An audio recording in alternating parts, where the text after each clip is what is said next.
പ്രിയപ്പെട്ടവരെ, ബേദലഹേം തീർത്ഥാടനത്തിൻ്റെ 5-ാം ദിവസം.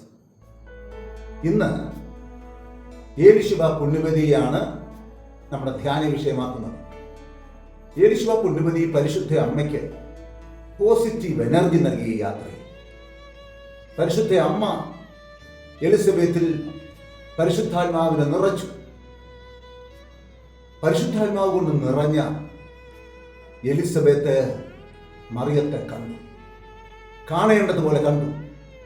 മറിയത്തിൽ വളരുന്ന ശിശു ദൈവപുത്രനാണ് ഏറ്റുപറഞ്ഞു. എൻ്റെ കർത്താവിൻ്റെ അമ്മ എന്ന് പരിശുദ്ധ അമ്മയെ ഉദ്ഘോഷിച്ചു, അമ്മയെ മഹത്വപ്പെടുത്തി. ഇത് വളരെ പ്രധാനപ്പെട്ട ഒന്നാണ്. ഈ ഒരു പോസിറ്റീവ് എനർജി പരസ്പരം കൈമാറി യാത്ര തുടർന്നു എന്നുള്ളതാണ് നാം കാണേണ്ടത്. നമ്മുടെ യാത്രയിൽ നാം കണ്ടുമുട്ടുന്നവരെ അവരിൽ നിന്ന് ശക്തി സംഭരിക്കാൻ, അവരിലേക്ക് ഈ വഴി കാട്ടിക്കൊടുത്തുകൊണ്ടുള്ള ആ ഒരു ചൈതന്യം പകർന്നു കൊടുക്കാനും നമുക്ക് സാധിക്കട്ടെ എന്ന് ആത്മാർത്ഥമായി പ്രാർത്ഥിക്കുന്നു.